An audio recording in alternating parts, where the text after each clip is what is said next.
Good morning students.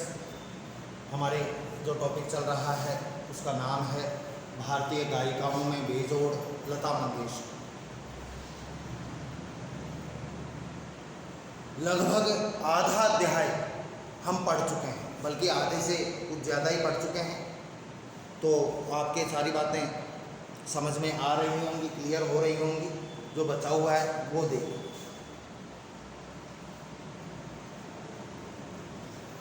वैसे देखा जाए पेज नंबर 5 पे लास्ट की 4-5 लाइन, वैसे देखा जाए तो शास्त्रीय संगीत क्या और चित्रपट संगीत क्या, शास्त्रीय संगीत क्या और चित्रपट फिल्मी संगीत क्या,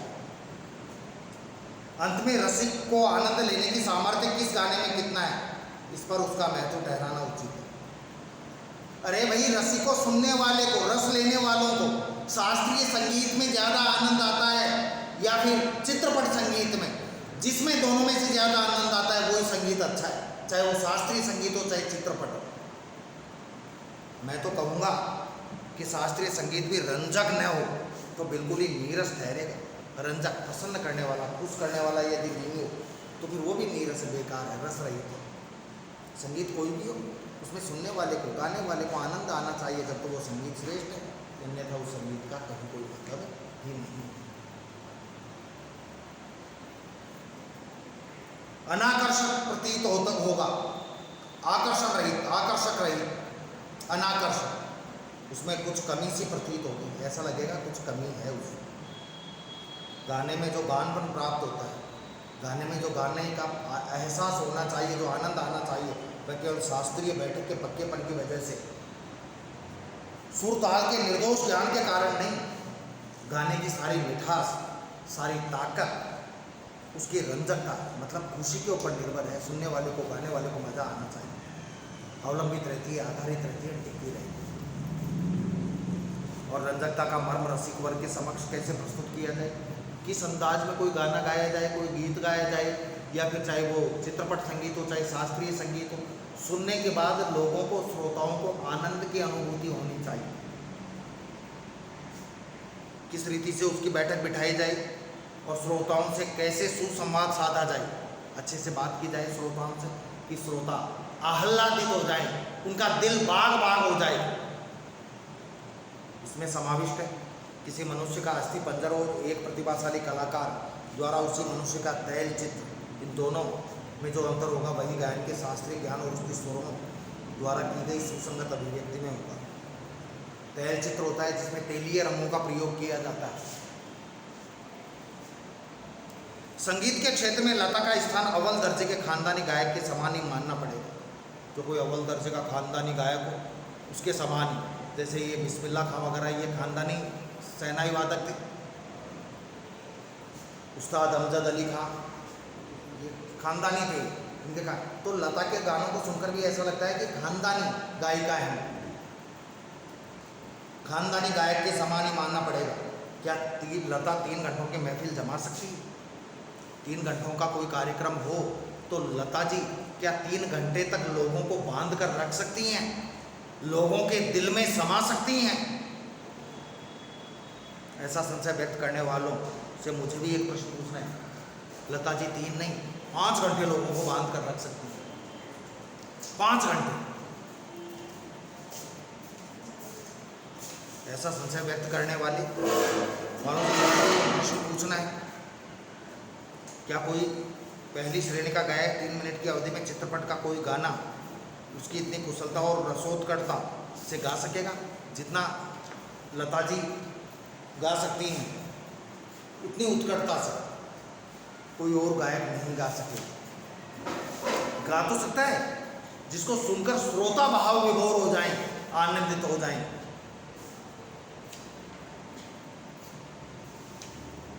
नहीं, यही उस प्रश्न का उत्तर उन्हें देना पड़ेगा। खानदानी गवैयों का ऐसा भी दावा है कि चित्रपट संगीत के कारण लोगों की अभिरुचि बिगड़ गई। जैसे ये फिल्मी संगीत आया है, लोगों की इच्छा ही खराब हो गई है, केवल फिल्मी संगीत लोग सुनना चाहते हैं। फिल्मी संगीत के अलावा लोग और कुछ सुनना देखना नहीं चाहते। पर मैं समझता हूँ कि चित्रपट संगीत ने लोगों के कान खराब नहीं किए। भाई, चित्रपट संगीत ने फिल्मी संगीत ने लोगों के कान खराब नहीं किए, बल्कि सुधार दिए हैं लोगों के कान।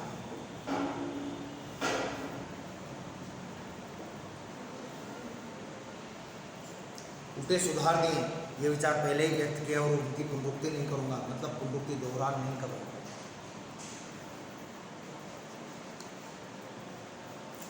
सच बात तो यह है बच्चों, हकीकत तो यह है कि हमारे शास्त्रीय गायक बड़ी आत्मसंतुष्ट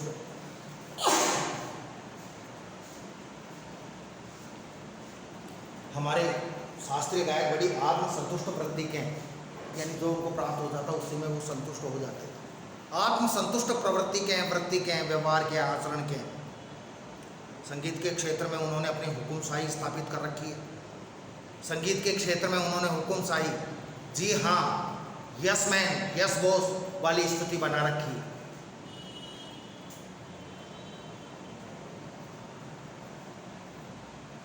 शास्त्र शुद्धता के कर्मकांड,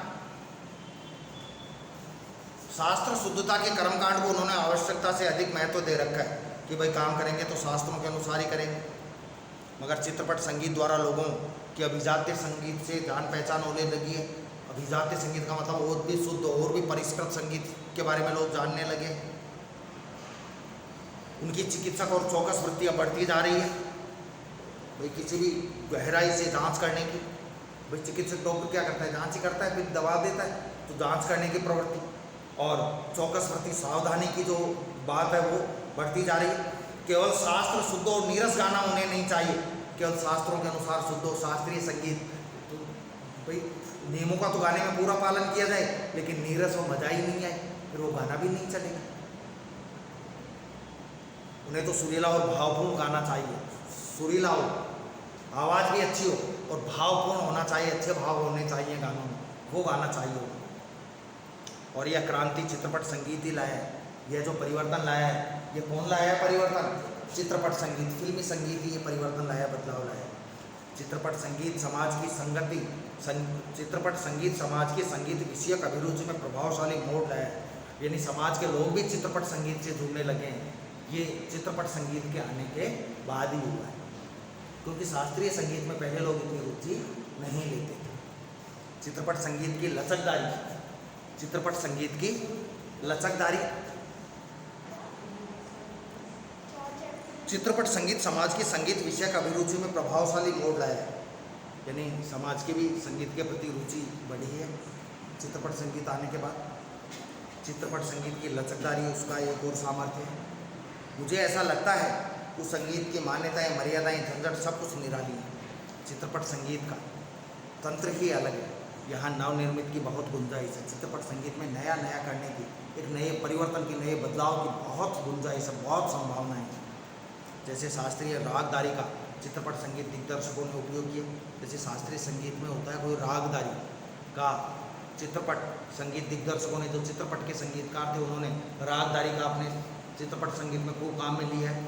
उसी प्रकार राजस्थानी, पंजाबी, बंगाली प्रदेशों के लोकगीतों के भंडार को भी उन्होंने खूब लूटा है। चित्रपट संगीत वालों ने राजस्थानी, पंजाबी, बंगाली, यहाँ के जो लोकगीत थे उनको खूब लूटा है। अब देख लो ना, अपने हरियाणवी गीतकार है, गीत गाती है सपना चौधरी, खूब छा रही है लोगों के दिलो दिमाग पर। फिल्मों में भी गाने आने लग गए, खूब लूटा है। यह हमारे ध्यान में रहना चाहिए।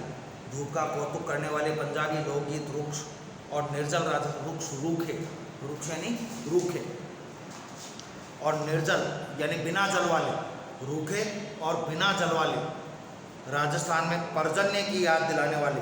बच्चों, पर्जन्य, पर्जन्य का मतलब होता है बादल।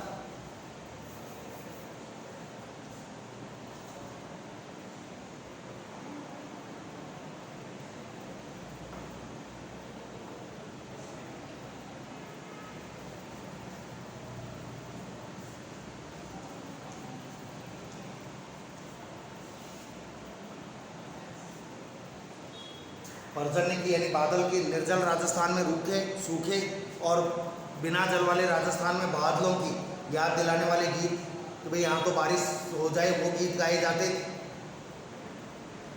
पहाड़ों की घाटियों, खोरों में प्रतिध्वनित होने वाले पहाड़ी गीत, पहाड़ों की जो घाटियाँ होती थी, जो खोर होती थी जहाँ दो पहाड़ मिलते थे, उनमें प्रतिध्वनित होने वाले, एक आदमी गीत गाता और वो उस खोर में से दूसरी आवाज़ निकलती, जैसे वो खाली कमरे में बोलते हैं तो फिर एक प्रतिध्वनि होती है ना, वैसे गीत,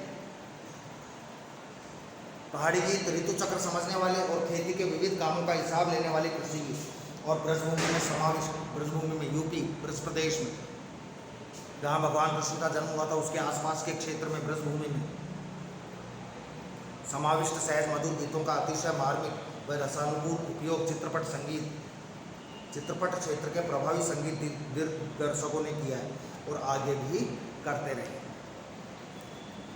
थोड़े में कहूँ तो संगीत का क्षेत्र ही विस्तीर्ण है। संगीत कोई छोटा मोटा क्षेत्र नहीं है, बहुत विस्तृत, बहुत विशाल क्षेत्र है संगीत। वहाँ अब तक अलक्षित, असंशोधित और अदृष्टिपूर्व ऐसे खूब बड़ा प्रांत संगीत का, अलक्षित जो दिखाई नहीं, जिसको लक्ष्य न किया गया, असंशोधित जिसमें परिवर्तन नहीं किया जाए, संशोधन नहीं किया जाए, अदृष्टिपूर्व जो पहले देखा नहीं गया, ऐसी खूब चीज़ें हैं। तथा बड़े जोर से इसकी खोज और उपयोग चित्रपट के लोग करते आ रहे हैं। फलस्वरूप चित्रपट संगीत दिनों दिन अधिकाधिक विकसित होता जा रहा है।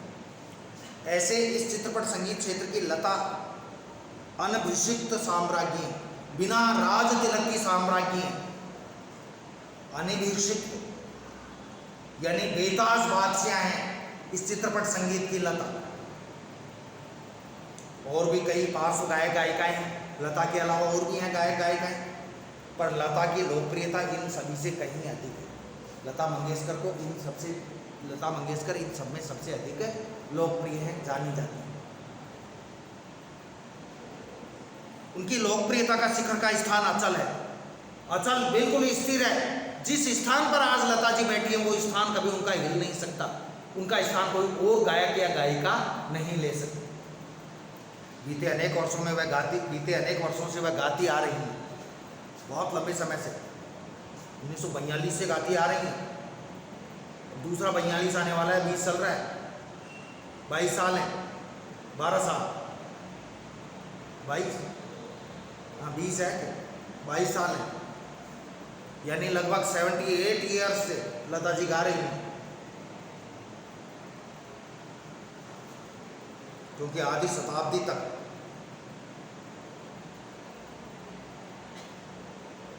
जन मन पर सतत प्रभुत्व रखना आसान नहीं।